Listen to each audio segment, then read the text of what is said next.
Selamat pagi, izin memperkenalkan diri. Nama saya Elizabeth Diano Pitasari, NPM 23412027, Prodi Akuntansi kelas AKT 23A, dosen pengampu Wulan Reski Amalia, SAK MAK. Di sini saya akan mempresentasikan materi tentang akuntansi perusahaan dagang, sistem periodik, dan perpetual.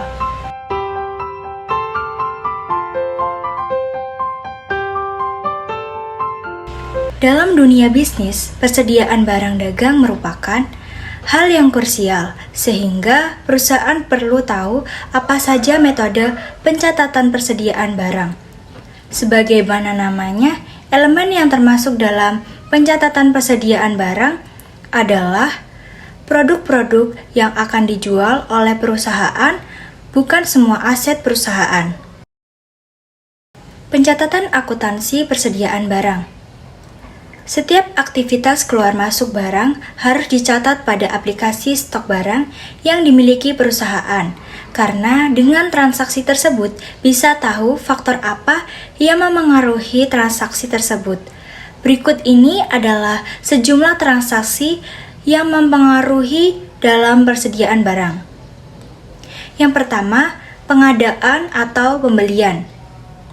Persediaan barang bisa dipengaruhi oleh transaksi pengadaan dan pembelian barang yang dilakukan oleh supplier. Yang kedua, potongan pembelian. Faktor kedua yang mempengaruhi persediaan barang yaitu potongan pembelian. Potongan pembelian ini bisa peroleh dari pembelian persediaan barang melalui supplier jika pembeli membeli barang dalam jumlah besar. Yang ketiga, biaya pengiriman pembelian. Biaya pengiriman pembelian adalah transaksi ongkos kirim yang dibayarkan oleh perusahaan saat membeli barang dagang dari supplier ke gudang penyimpanan barang. Yang keempat, penjualan barang dagang.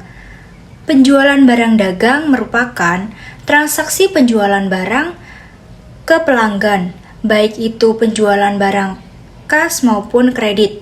Yang kelima, retur pembelian dan penjualan.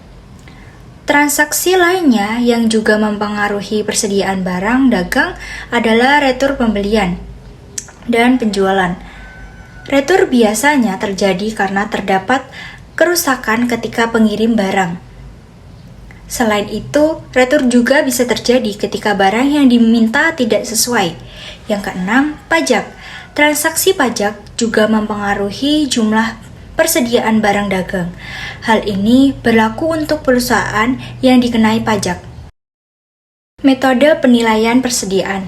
Berikut ini adalah metode penilaian persediaan barang yang didasari oleh sifat barang yang perlu diketahui sebelum mengetahui metode pencatatan persediaan barang. Yang pertama, first in, first out.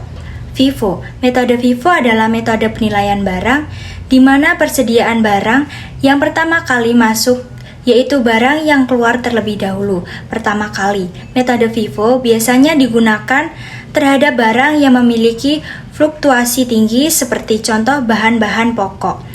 Yang kedua, list in first out, LIFO. Metode LIFO adalah metode penilaian barang atau persediaan barang yang pertama kali dikeluarkan merupakan persediaan barang yang masuk terakhir. Yang ketiga, metode average. Metode ini adalah metode penilaian persediaan barang yang membagi antara ketersediaan barang untuk dijual dengan jumlah barang yang tersedia. Jadi, metode ini berada di tengah-tengah metode LIFO dan FIFO. Metode dalam mencatat persediaan barang dagang.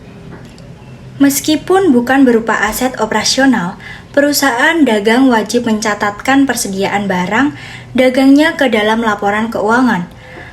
Ada beberapa transaksi yang dapat memengaruhi banyaknya persediaan barang dagang. Di antaranya adalah pembelian, potongan pembelian, biaya pengiriman, pembelian, retur pembelian, penjualan barang dagang, potongan penjualan, biaya pengiriman penjualan, retur penjualan, dan pajak. Terdapat dua jenis metode dalam pencatatan persediaan barang. Yang pertama, metode periodik. Metode pencatatan ini dilakukan pada akhir periode penjualan. Jadi, persediaan barang dagang tidak langsung dicatat saat terjadi transaksi.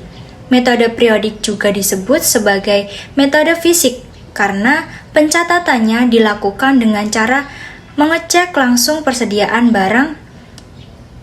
Perlu diingat bahwa meskipun jumlah persediaan barang hanya dicatat pada akhir periode, tetapi transaksi penjualan tetap dicatat tiap kali terjadi transaksi penjualan.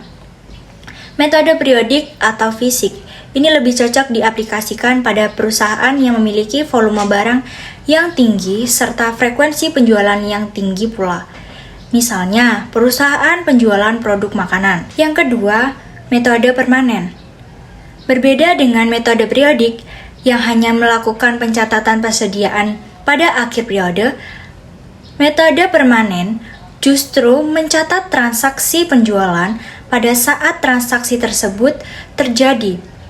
Gampangnya, jika terjadi transaksi penjualan yang mempengaruhi jumlah persediaan barang, maka rekening persediaan barang pun ikut dicatat saat itu juga.